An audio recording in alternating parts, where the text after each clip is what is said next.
navigating COVID-19 maze from quarantine to reopen. We have 4 panelists here presenting on a variety of topics ranging from tax to criminal, family law, and mental health issues.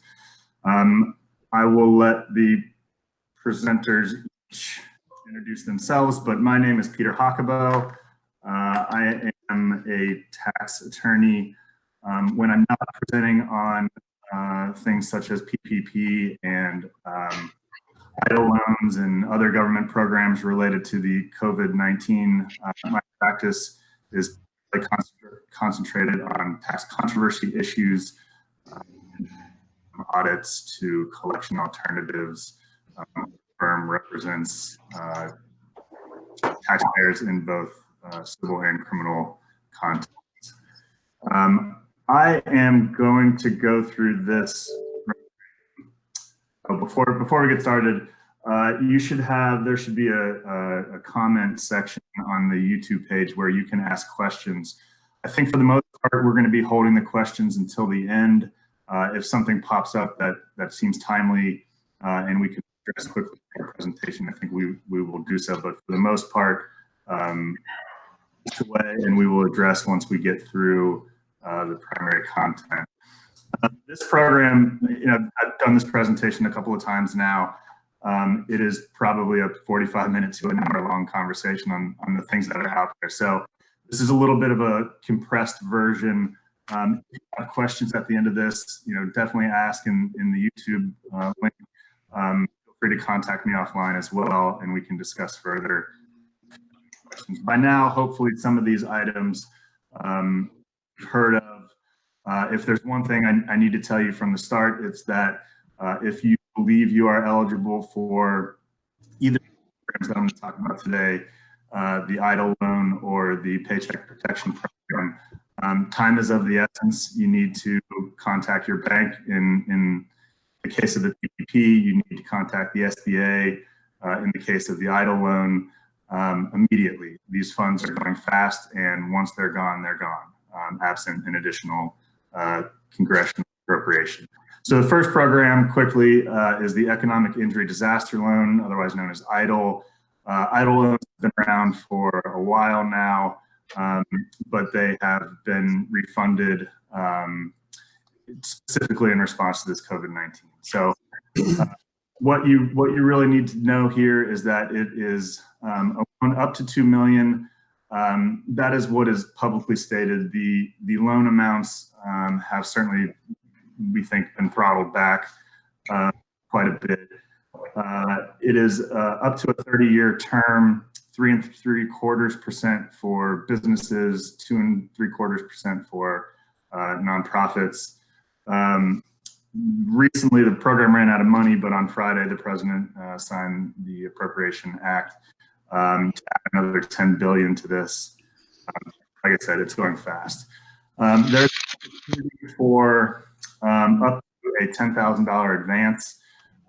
As initially drafted, that's how it was going. The SBA changed what they were doing to say, well, it's not really a $10,000 lump sum advance. It's up to $1,000 per employee, up to $10,000. So those are high-level stuff with the EIDL loan. If you need an EIDL loan, you would apply directly to the Small Business Administration, not through an approved lender. The Paycheck Protection Program is really the big one. It's a stimulus program. We as a firm have filed a class action lawsuit against the Small Business Administration related to their rollout of the program. I'm not going to get into that too much, but I will highlight some of the differences in how different classes of people were treated through this program, so that you realize what you're getting into with some of these things, because it doesn't work the same way for everyone. So first of all, this is definitely a situation where if you are eligible and you intend to seek these things, you need to do so immediately. Applications here are made directly to the bank. The Paycheck Protection Program, PPP, is built off of the SBA's 7A program. Also a thing that was in existence previously, but they relaxed some of the restrictions on employees. And so application is made directly to the bank. A lot of banks are saying that they will only work with pre-existing customers. So if you haven't reached out to your bank yet, you definitely need to do so immediately. This fund's initial $349 billion ran out. An additional $310 billion was appropriated on Friday, and the program opened back up yesterday at 10:30 a.m. So there are thousands, tens of thousands, many businesses in line right now. So if this is a program, again, that you work with, time is of the essence. Eligible entities, small business concerns. Typically that's defined as a business with up to 500 employees. The SBA has relaxed some of their rules here to explain that, if you have multiple sites, or if, the definition of small business under the NAICS is something different, the businesses may still qualify. That's where you get into situations where you have publicly traded companies, the Ruth's Chris that have been pretty well publicized. We're able to get these loans. One really big thing, and this is the certification. Through this process, you are agreeing to it. Current economic uncertainty makes this loan request necessary to support the ongoing operations of the applicant. We've had many conversations with clients over the last few weeks as to what the heck does this mean. Guidance has not been forthcoming. It's not particularly clear exactly what these words mean. It is clear, however, that Treasury is going to be taking a close look at it. The government's going to be looking at this, and they recently came out with, there's a list of FAQs that Treasury has published. FAQ number 31 really just reminds us that this means something. What exactly it means, we're not sure. If concerns, let's discuss offline. There is a says that if you return to the funds before May the 7th, you will be deemed to have made certification in good faith. So it's important that you really think through these issues, with yourself, your partners, your board, whatever it is. There's a lot back here. So the loan formula itself, look, the policy behind this is to get people employed. So it's up to a maximum of $10 million, and it is the average, the lesser of $10 million, or the average total monthly payments for payroll costs incurred during the 1 year period prior to the loan date, multiplied by 2.5 times. So you basically get 250% of your average monthly payroll. Well, what the heck is payroll costs? So we'll go through some of that stuff. Other important items about the loan: payments are deferred for 6 months. It is a 2-year term. So begin in month 7 and continue through 24. The interest rate is locked in at 1%. You do have the opportunity to roll in an existing idle loan into this. So effectively, you're changing from up to a 30-year term down to a 2-year term, but you're also reducing your interest from 3 3/4 in most cases down to 1%. What you can't do is if you have the up to $10,000 grant, you can't roll that into it, or you basically don't get forgiveness on that amount if you receive the grant through the EIDL program. So really important, what does payroll cost mean? It is a wage commission, payment of cash tip or equivalent, payment for vacation, parental, family, medical, or sick leave, allowance for dismissal or separation. And these next two are really important. Payment required for the provisions of health care benefits, including insurance premiums, and payments for any retirement benefit. It also includes state and local taxes assessed on the compensation of employees. Basically, that means unemployment tax for the state.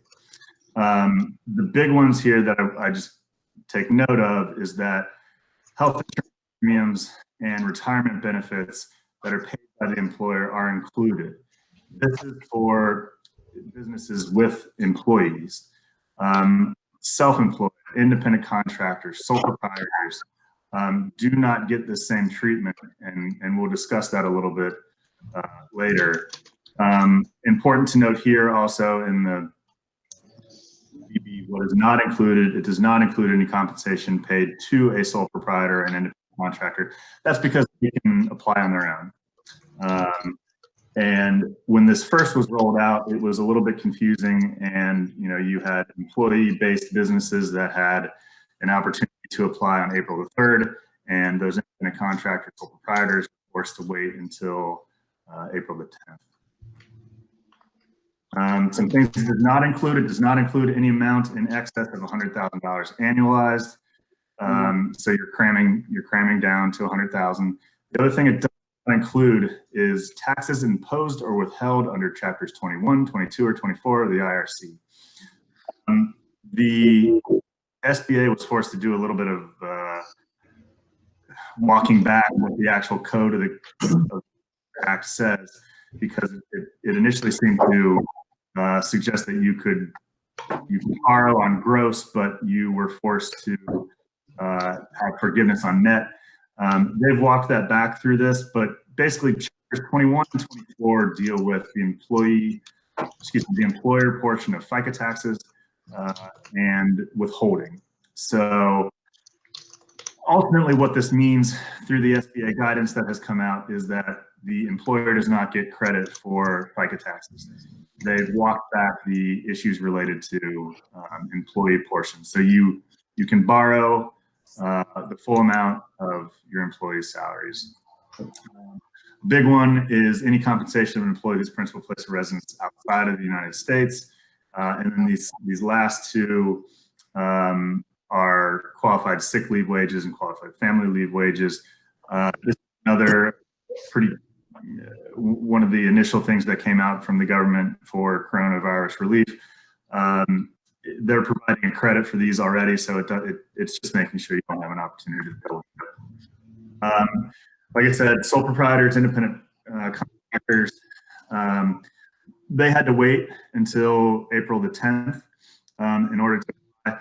What is clear in guidance that has come out is that a sole proprietor, this is someone who files on a Schedule C, required to use calendar year data. And even though the tax return is not yet due, you are required to use a Schedule C to substantiate your 2019 calendar year income. Contrast that with an employer-based business, they can use either calendar year 2019 or they could use a rolling 12. So somebody who is filed on Schedule C does not have an opportunity to grab any of the changes that occurred between January 1st of the year until their application. Schedule C people may also still claim employees, right? And to do that, they need to submit their Form 941, and they're specifically looking at line C, which is Medicare wages. One of the interesting things, however, is that while the Schedule C employer may still claim retirement and health care, those fringe benefits for their employees, that Schedule C owner is not permitted to take into account their own retirement or their own health care costs. One other important point is that individual partners are not eligible for PPP loans or forgiveness, but the partnership can claim their guaranteed payments or pass-through income up to $100,000. But what's clear is that it is the partnership and not the partners. So a little bit confusing, even though they pay self-employment taxes, be claimed by the partnership. Look, these things come out initially as loans. The attractiveness of them is that you have the opportunity to potentially to 100% loan forgiveness. So some of the issues, you have to pay 75% of the proceeds need to be going toward payroll costs. Up to 25% may be used for other qualifying expenses. These are things like rent, interest on a mortgage, and utilities. This last one, self-employed, independent contractor, sole prop, owner limited to 850 seconds. And it looks like I forgot to finish the sentence, but there is language in the third interim final regulations that came out that suggest that a sole proprietor may be limited to 50 seconds of their 2019 net business income in free.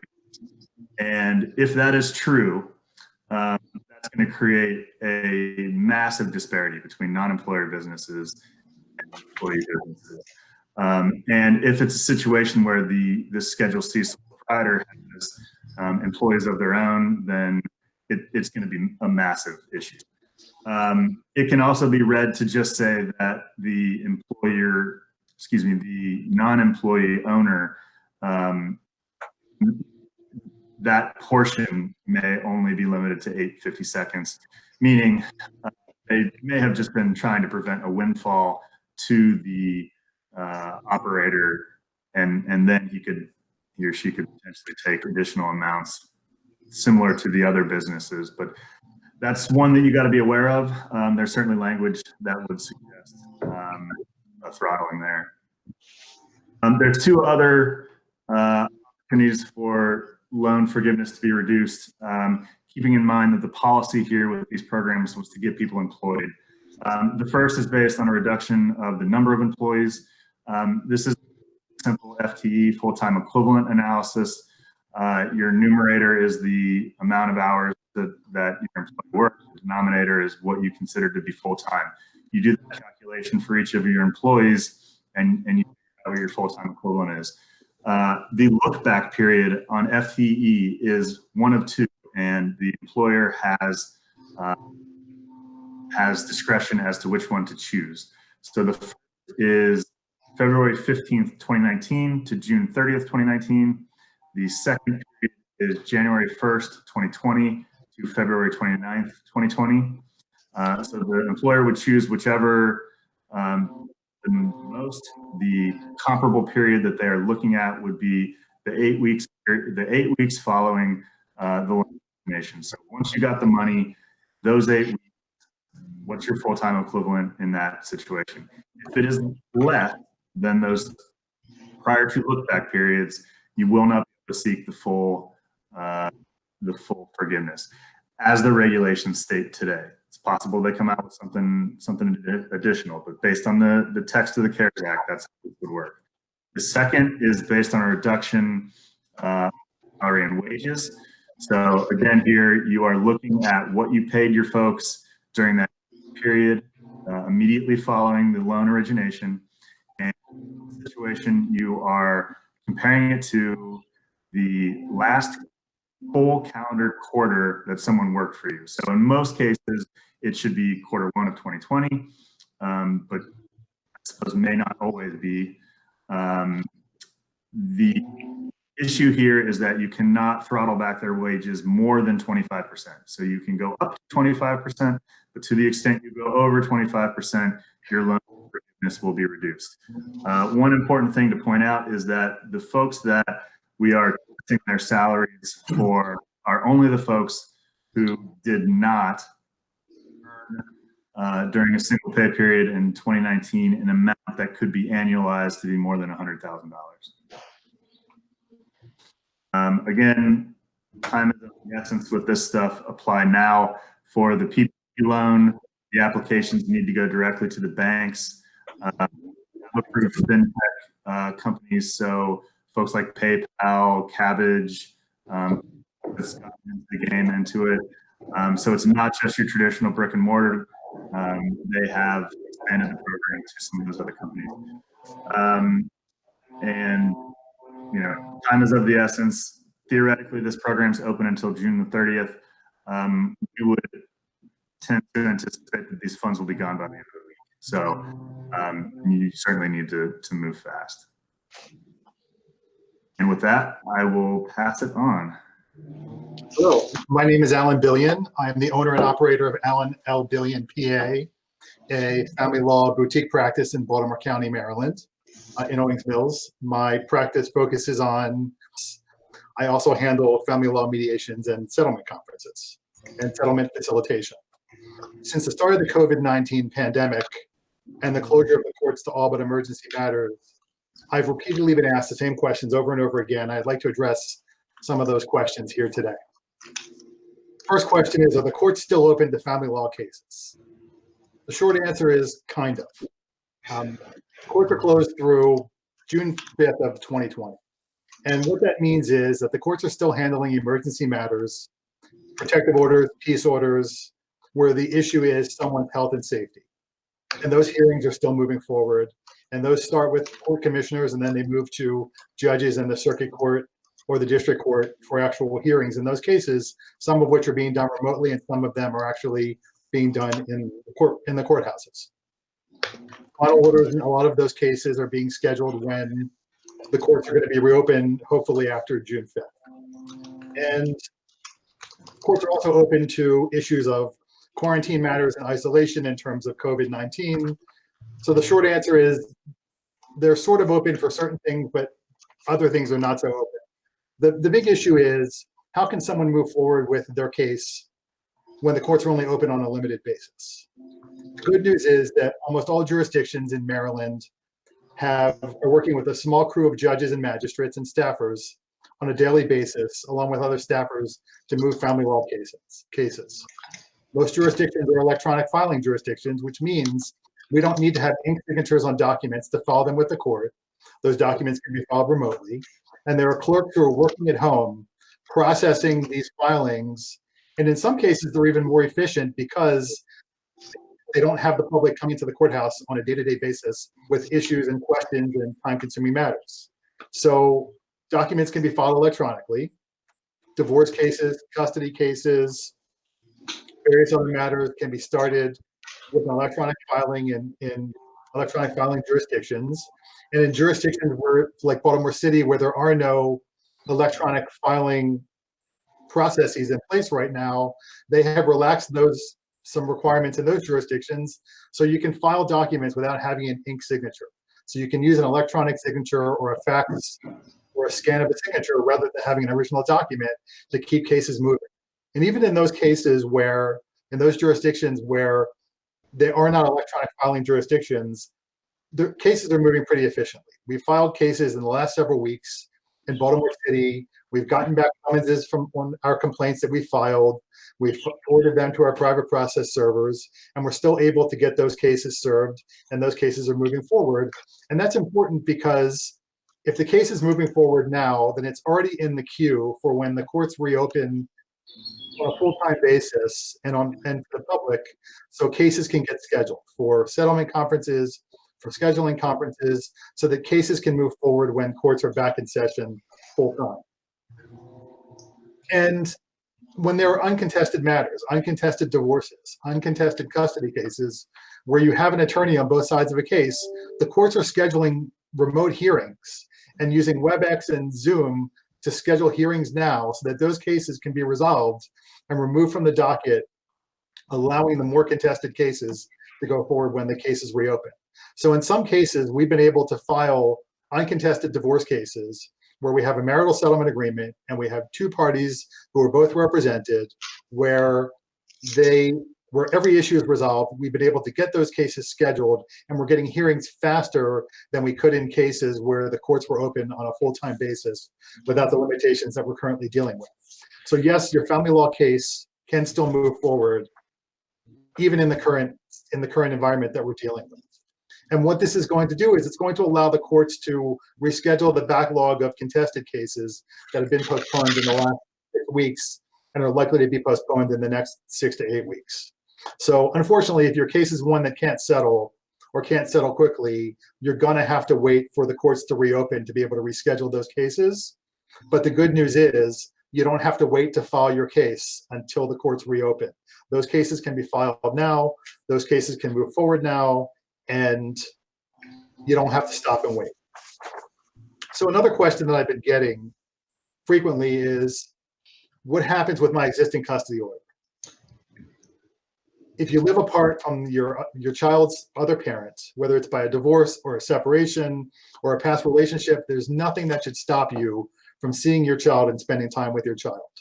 As long as you're healthy and not quarantined, and your child is healthy and not quarantined, there's no reason why you cannot continue to access your current custody arrangements. And this would even include if you live in Maryland and your child lives in Pennsylvania, or vice versa, traveling across state lines to pick up your child and bring them back to Maryland for purposes of exercising your access and your custody. And Governor Hogan has determined that that travel for purposes of picking up your child is essential travel and is not prohibited by the various stay-at-home orders and executive orders that have been issued since the middle of March. And the Maryland courts have also issued guidelines for us to follow and for parents to follow in a custody case. And they've specifically said that if you've got an existing custody order, there's nothing that stops you from maintaining those orders and following those orders and continuing with your access schedule as provided in those orders. Now, there needs to be some common sense in place in these things. If you were supposed to travel out of state on a vacation with your child, that travel is probably not happening right now, but it doesn't mean that you can't still spend time with your child while in the middle of this pandemic. If your co-parent, if your other parent denies you access to the child, then you can still petition the court for assistance. Courts are not considering these denials of access to be emergencies where the courts need to deal with those cases right away. But what is happening is petitions for contempt are being filed, indicating that the other party is not following a court order and they're willfully violating a court order. And judges are issuing show cause orders in those cases. And a show cause order is then served on the other parent, and it tells them that they have to do two things. One, they have to file a written response to the court by a certain deadline that tells the court why they're not following the court order and why they're not disobeying that court order. And the second thing is they're going to have to appear at a hearing once the courts reopen and tell the court what their justification was for denying access to a parent during this pandemic. And I've been on enough seminars with judges to know that judges are not looking kindly on parents who are denying access to another parent and using the pandemic as an excuse as to why access shouldn't happen. So the reality is, if you're being denied access, you could miss some access now, but the court has the power to do things like give you makeup time when they can get the issue before the court, and to make up for the fact that perhaps you've missed some time now. What's important while this is going on is to maintain communication with the other parent as best you can. Make sure that your needs are being expressed to the other parent and try to address the situation as calmly as you can. If you can't make headway with that parent, then you can certainly reach out to me. A petition for contempt can be filed with the court. We can ask the court to order them to indicate why they're denying you access and why they aren't in violation of the court. And at the same time, depending on the situation and depending on what other factors are going on, it might be appropriate to file a petition to modify custody, which would also get resolved further down the line once the courts reopen, and not on the same sort of tight time frame that a petition for contempt would get resolved, but it can ultimately get resolved, and it's something else to consider. I got an interesting phone call this morning from somebody who had a similar issue. And in this case, it was the custodial parent who was calling me and saying, the other parent is not doing anything more than the bare minimum that we had established under the prior court order. I'm the stay-at-home parent who's now working remotely from home. I am doing homeschool for my child. I am making all of the meals and doing everything other than the little bit of visitation that my ex is exercising. Is there anything I can do to force him to spend more time with my child and to take on some of these obligations? And unfortunately, the answer there is no. But this is a common sense situation. And perhaps the thing to do in a case like that is mediation. Sitting down with a mediator like myself or someone else, where you can set up a conference call with a mediator and try to work through the issues that you're having with the other parent, whether it's a denial of access, whether you want them to have more access than they're currently exercising to try to resolve these unusual issues that we have at these times. And it certainly is going to take willpower and flexibility on everyone's part, and it's going to take being willing to work together with the other parent while this is going on. But that mediation, where you hire someone to privately work with the two of you to work through the dispute and to try to help the two of you reach a solution that works for both of you, is a way that you can avoid litigation and avoid having to wait for the courts to reopen to deal with your case. And if you can come up with a solution in mediation, that solution can then be put in writing and submitted to the court, in which case that would be your new custody order. And that's a great way to deal with these disputes that pop up. And it's a way to keep the court out of the process until the case is resolved. And if you have issues with a denial of access, or you want to talk about changing access, then that's something I can certainly help with, whether it's through mediation or litigation. The next question that I've been getting a lot is, I'm paying child support and I've lost my job due to the pandemic. What do I do now? If you have a current child support order and you've lost your job, the first thing you need to do is let the other parent know. Talk to them and communicate the job loss. If you have an earnings withholding order where your wages, the child support is being deducted from your paycheck, as soon as the Child Support Enforcement Office is notified that you've lost your job, the earnings withholding is going to stop. And the way they're going to find out about the earnings withholding, about the loss of the job, is because the employer is going to send a notice to Child Support Enforcement and say, we don't have any more money for this person. They're no longer working here. You have an obligation to notify Child Support Enforcement and to notify the other parents and to notify the court if you've lost your job or you have a change in your job. If there's a question of how to notify the court, then certainly I can help you do that.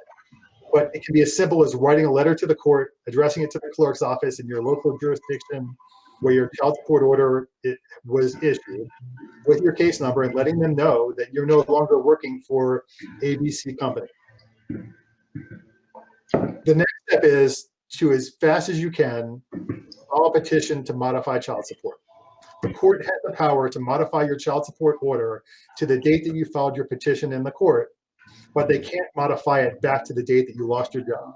So if there's a delay between the time that you've lost your job and you petition the court to modify or reduce your child support obligation, then you're missing out there, and your obligation is going to continue to accrue at the rate of your current payment until you ask the court to do something about that. And it's important to do it as fast as you can. And a petition for child support modification can be filed remotely, electronically, with most courts in most jurisdictions. And the court will issue a summons in that case, which we would then serve on the other parent, the custodial parent.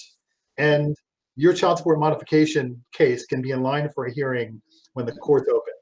And it might be something else that you can resolve through mediation or through discussion with the other parent and try to resolve it.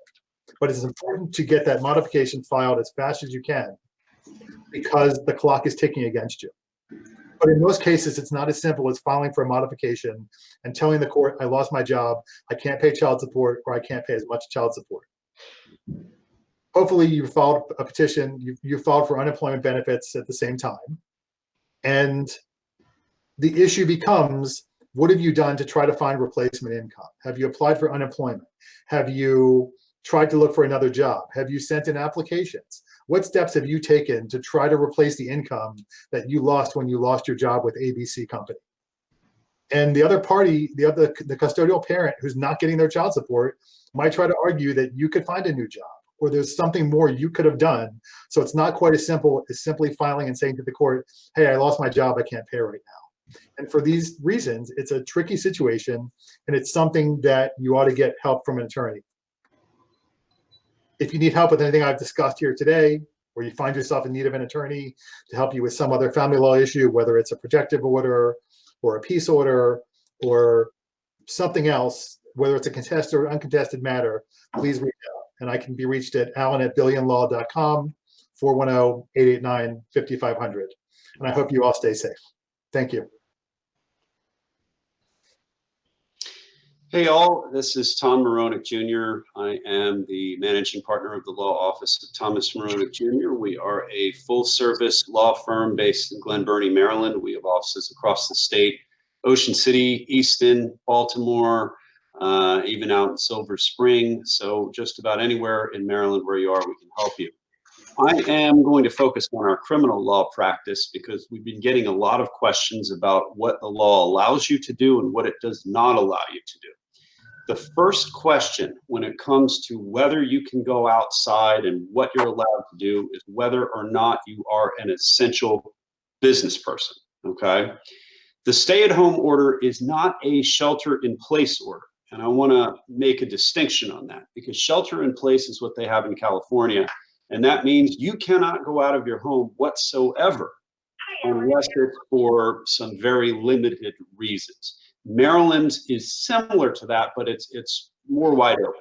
You're allowed to travel for essential purposes, including going to work, if you are an essential business. So, for example, if you are a police officer, that's considered essential. You're allowed to go to work because you're a police officer. If you're a first responder of any kind, that's considered essential.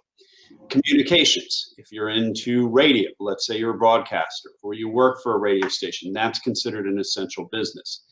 If you are not within that category, let's say that you work at a retailer, you sell, just for an example, let's say you sell parts for a machine.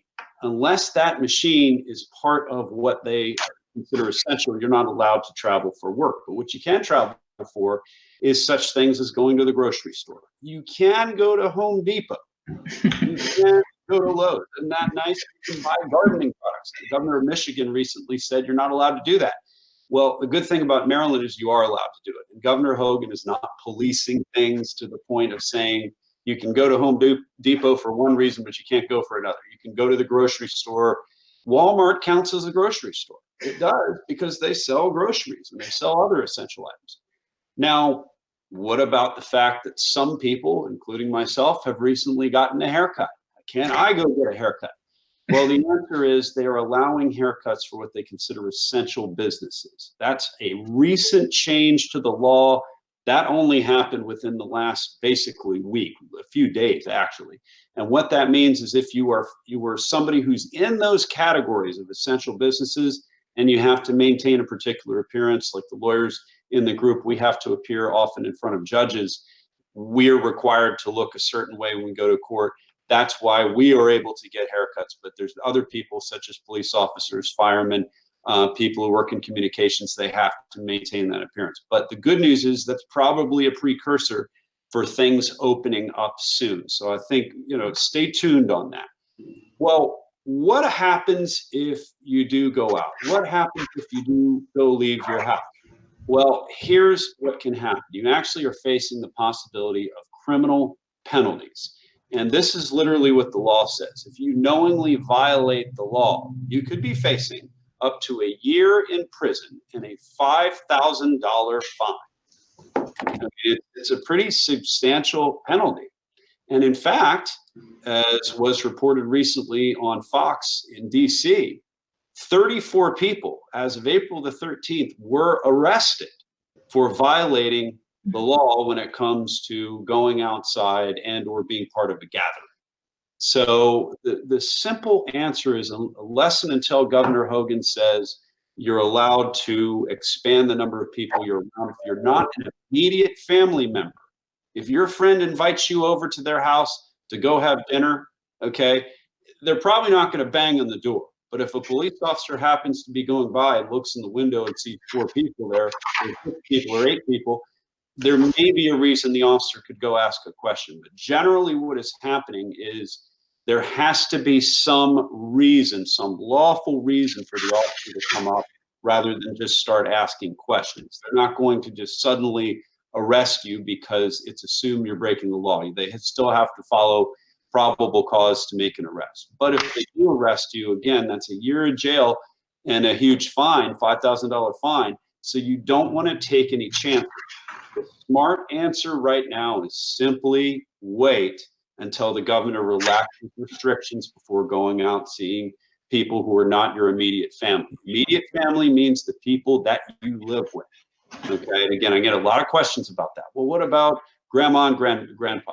Okay, the problem is unless they live in the same household with you, they are not your immediate family. Immediate means Spouses, it means your children. It could mean your grandmother if the grandmother lives in the same household with you. But if grandmother lives someplace else, you can't go there and still be part of the law. As far as gatherings, you can't do any of that right now. You cannot go to church. You've seen the stories about people going to churches in Texas and other places. Those states are starting to reopen. However, until those states had reopened, that was illegal. And some of the reverends have been arrested, and people of other religions were arrested for holding those gatherings. So just be very, very careful about that. Now, suppose you're driving in a car.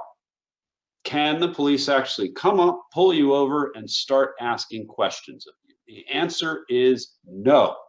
They, as I mentioned in the example about walking down the street, the police still have to have probable cause to make an arrest. They still have to have reasonable suspicion before they come up and start asking questions. Now, if you're swerving all over the road, the officer's going to have a reason to pull the car over for other reasons other than why are you going out?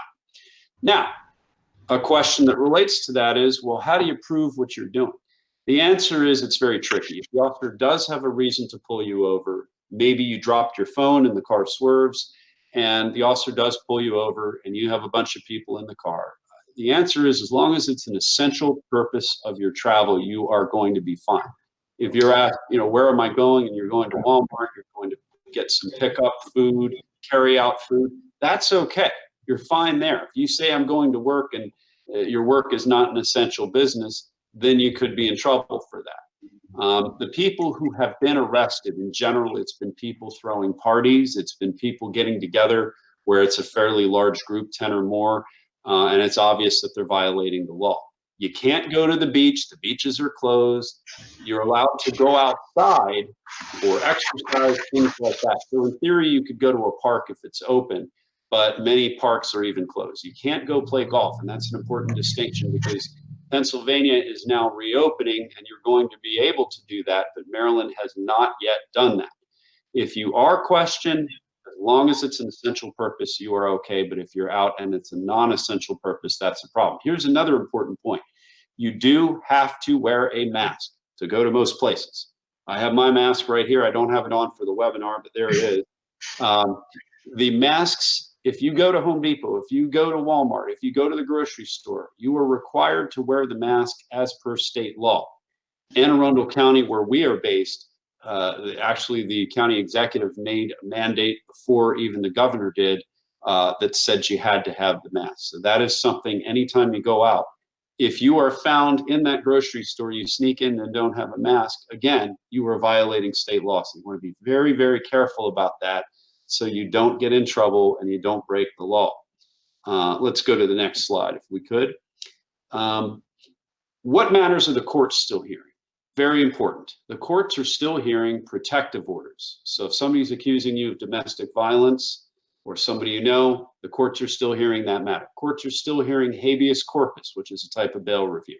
So if somebody is being held in jail and there's a petition to get them out, such as I've been arguing much very recently, many courts are still holding those matters even in person.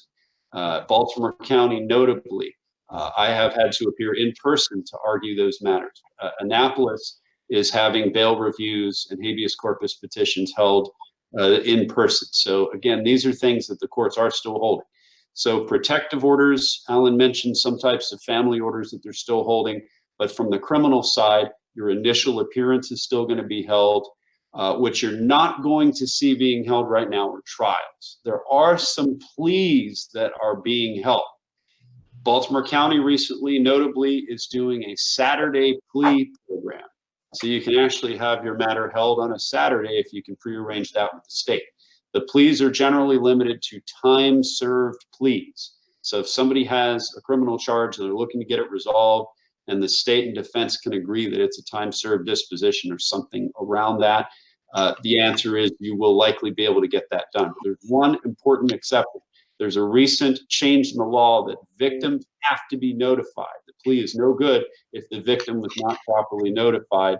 So there has to be enough days, generally 30 days, for them to be notified of the proceeding. So any plea that comes up, there has to be that period of time where the victim is notified. Let's go to the next slide. When do the courts reopen, and what does the judicial order mean for jury trials? Courts are scheduled to reopen on June the 5th. The next day would be June the 8th. That's actually the Monday through Friday day. No jury trials are going to be held until 6 weeks rather, after the courts are open. So 6 weeks after the courts are open, it's going to be when jury trials start. So in theory, if the courts reopened on June the 8th, you're going to be looking 6 weeks ahead to when they begin to have jury trials again. In general, you want to be vigilant about this. You want to make efforts to try to resolve your matters, because when they do reopen, the courts are probably have a large number of people. Let's go to the next slide. What rights are available for bail if someone is arrested? The habeas corpus, the bail review. Our firm, we're doing tons of those requests right now. If someone is behind bars, they really should be seeking bails. If you're denied in state court, you can appeal it to the Court of Special Appeals and then the Court of Appeals by petition. You can also, if you're being held and you've exhausted all those rights, pursue a federal bail review request. So there's a number of different motions that we can try to do bails. As I said, some matters are in person, some matters are over the phone. Next slide, please. This is me. If you need any help with anything in any of the matters we list there below, give us a call, 410-244-5068. We do virtual appointments. We have in-office appointments, and no matter where you are in Maryland, we can help you. But be happy to take your questions after our next speaker. Hello, my name is Cheryl Zalis. I'm a social worker. I specialize in dual diagnosis, meaning people who have both mental health and substance abuse challenges. And I have a location both in Lutherville and also in Pikesville. So I'm going to be giving a brief presentation demonstrating just very simple concepts. How do we survive the pandemic? And then how do we eventually transition back to life? Back to life meaning returning to work and returning to school. So I'm going to first focus on practicing self-care, breaking it down into some simple concepts. And some of them, we're practicing, some of them we just need to be a little bit more mindful. One of them is just making sure that we're engaging in a daily routine. As many folks aren't working and the kids aren't in school, many people are having challenges getting up at the same time, going to bed at the same time, and in addition, just preparing meals consistently at the same time. These concepts seem very simple, but in these times, it can also be very challenging. So one of the, the concept that I really emphasize when I'm working with my patients is just making sure that you're doing a daily routine. It's going to help you stay fit psychologically. It's going to help you stay fit emotionally. And then when we, like I said, when we eventually transition back, it's going to help you.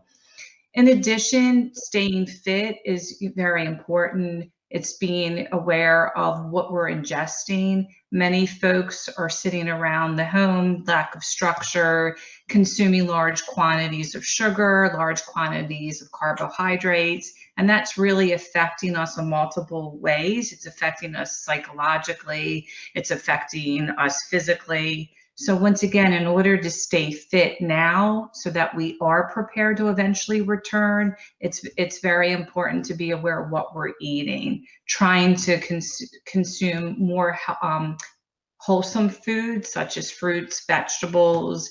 Many people are not able to get carry out and are eating home. So just being aware of preparation of food, how to do it as a family is also very important, and being aware of what you're cooking.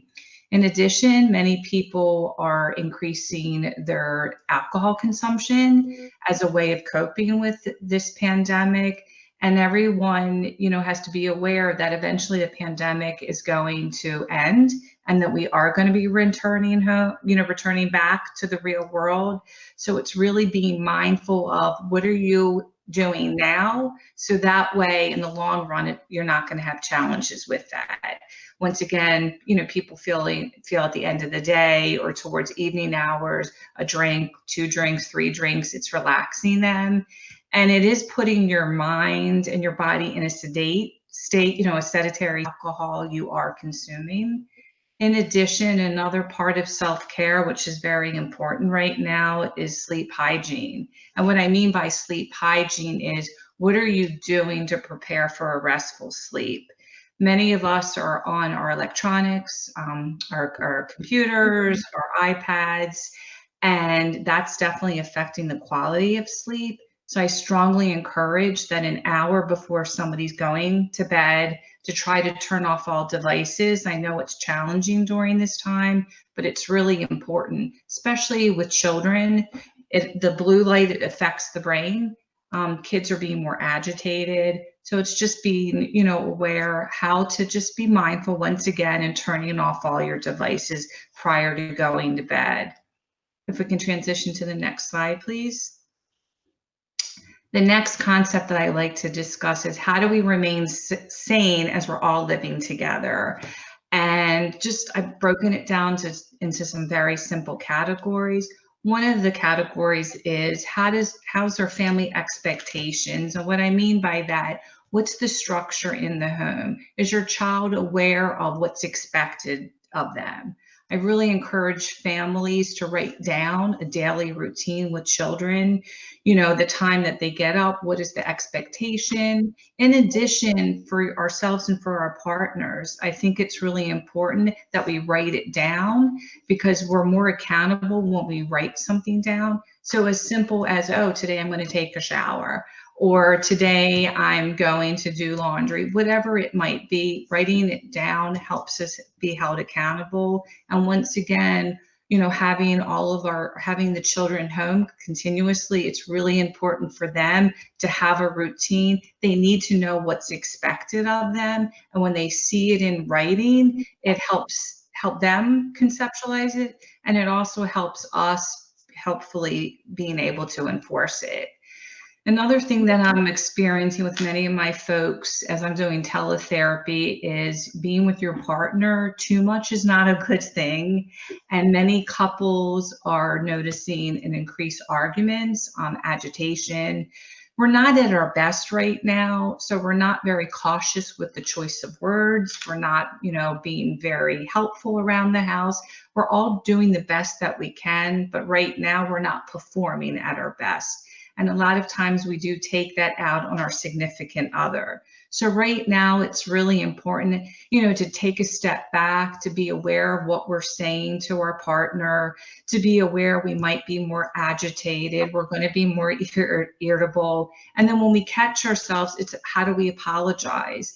This isn't the time to get into these, heated arguments. This is the time just to listen to one another. And also, it's not about who's right, who's wrong. And that's the one concept I'm really trying to encourage when I'm working with families during this time. It doesn't matter who's right, who's wrong. How do you just be an active listener? How do you hear what your partner is saying, just to decrease the amount of stress that's in the home? The other important concept, I think, as we're all living in very close proximity, is making sure that we have everyone has a space in the home, that just to be away from everyone outside, whether that's, signing up who's going to use the kitchen table. If you have many kids who are being homeschooled, it's important for us to say, okay, Johnny's going to be on the computer at this time in the kitchen, and the other kids going to be in the time later on. So just designating a spot in the home that is for you and for you only. We're going to now transition to the next slide, please.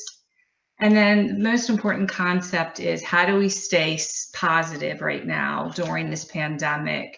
And many people are experiencing so many different emotions. There is no right, there is no wrong. A lot of people are agitated, irritable, depressed, lonely, sad. And I even have a few folks that are in complete denial and saying everything's great. And this isn't the time to judge ourselves or to judge other people. Everything that you're experiencing right now is completely normal. our lives have changed very drastically. We've had no control over this. So everyone is experiencing various emotions. And I think it's really, it's us being aware of where we are and also being kind to others during this time, because everybody, like I said earlier, isn't performing to their full potential. And then the other thing is, something I strongly encourage is making sure that you're limiting information that you're reading, information that you're viewing. There's a lot of information that's contradicting itself out there. And when we're taking in, facts, or one day it was factual, the next day they say that fact is discounted. We have no control over the pandemic. We don't know when it's going to end. And it's limiting that fear factor. And part of limiting the fear factor is being aware of what you're viewing, what you're reading, what your kids are viewing, and what they're reading. So I strongly encourage, if you're able, is to limiting it to not more than 1 hour a day. Being aware of any policies that are changing that we need to be conscious of. But other than that, just trying to detach, because we're trying to create sanity as much as possible and de-escalating the stress in the home. Another concept is how to engage in a mindful activity. And what I mean by a mindful activity, how do you create a sense of peace within yourself? Because once again, we can't control what's happening outside right now. So that can be as simple as a 5-minute meditation. It can be as simple as writing a gratitude list, every night, writing 3 things that you appreciate about yourself, what you appreciate about others. And most importantly, I just want to share with everyone that we are going to get through this when, nobody's 100% sure, but how do we hold on to faith? How do we hold on to hope? How do we be as healthy as we can right now? So that way, when we do eventually transition back to work or back to home, that we're prepared. I hope everyone stays healthy. Be well. Thank you. If you have any questions or concerns, I can be reached at my telephone number, and then my email is provided. And I wish everyone well. Take care. Well, thank you, everybody. It looks like we have had a few questions come in. So it looks like the first couple of these are related to my content. Let's see. Holly asks, I am self-employed, paid by draw with 1 employee paid by W-2. I received $1,000 from the EIDL grant, but was expecting at least 2. Do owners not count toward the grant? I have not seen that. I have not seen where an owner's wage would not be considered.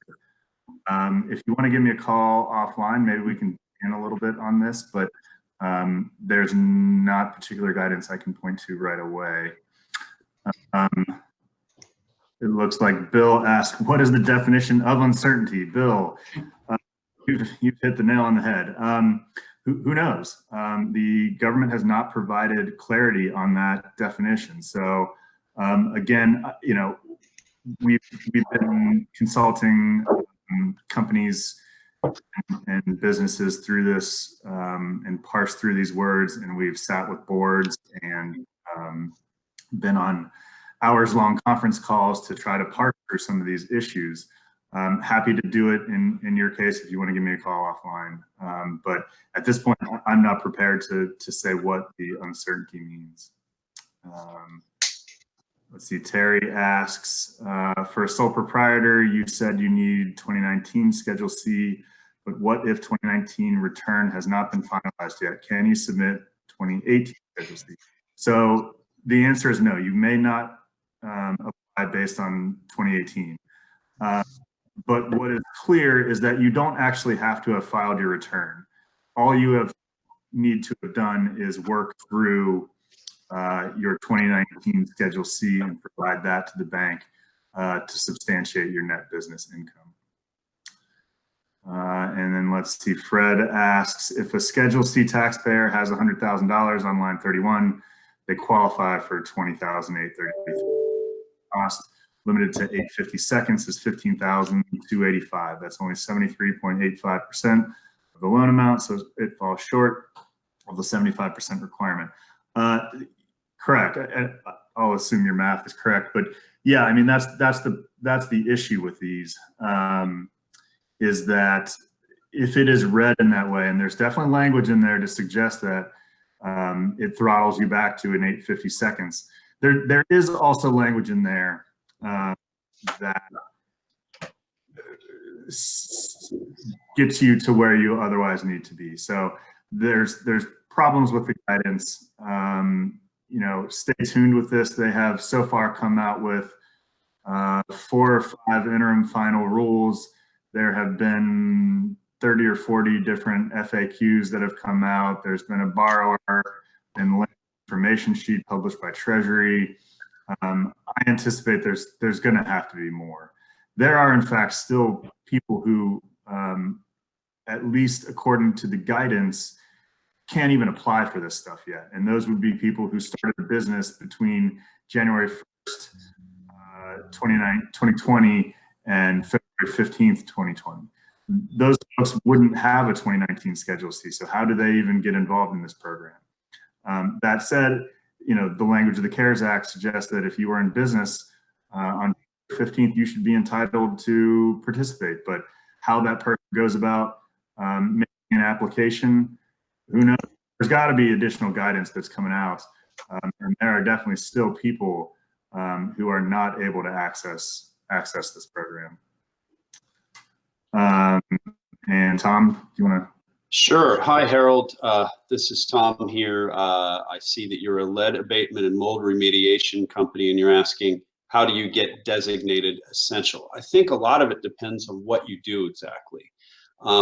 If you're doing inspections, that might be one of those borderline questions. But for example, if you are somebody who goes into somebody's home and your job is to deal with health issues inside the home, seems to me that's pretty essential, because the health aspect of this, from the sort of spheres of influence of what's allowed and what's not, I can tell you that anything as far as preserving health, making sure that the home is safe, doing home improvements, that's generally been covered. What I would suggest is, if you have further questions on that, so we can maybe delve into this further, give me a call at the office at the 410-244-5068, and we'll talk more about your business and what you do. But it seems to me that there is a way that you could be called essential from what you're describing. There's also a way you could not be, but I think we could talk about how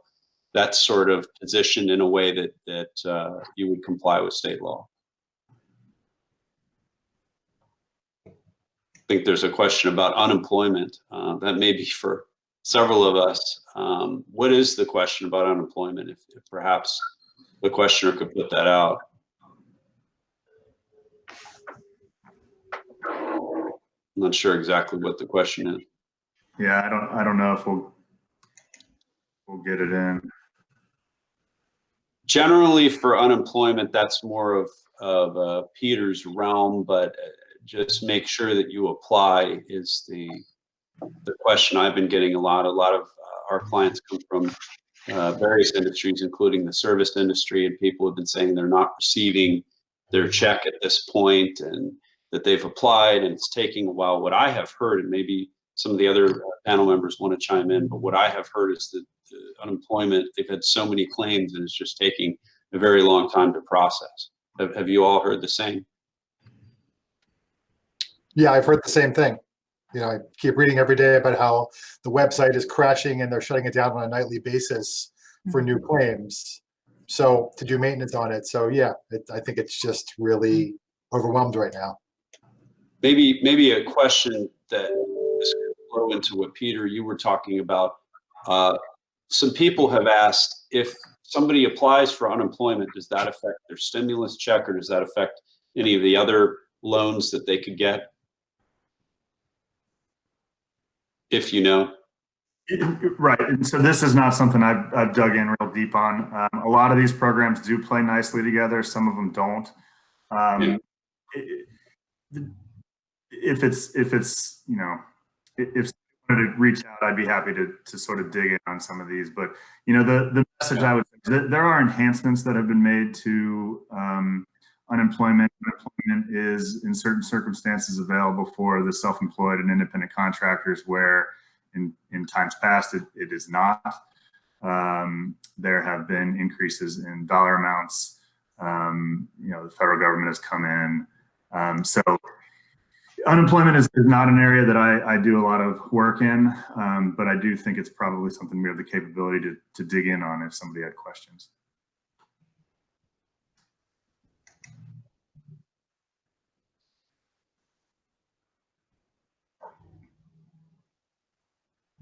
I'm not sure if there's any other ones. I guess the question is further about the unemployment. That seems like more what you're talking about, Peter. Just maybe give a call. Yeah, I think that's.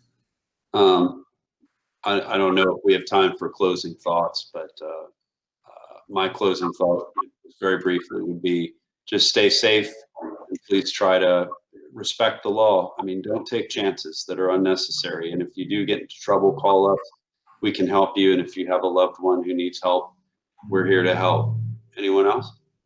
Just, we're all going to get through this. How to be kind to yourself, kind to others, and we'll make it through.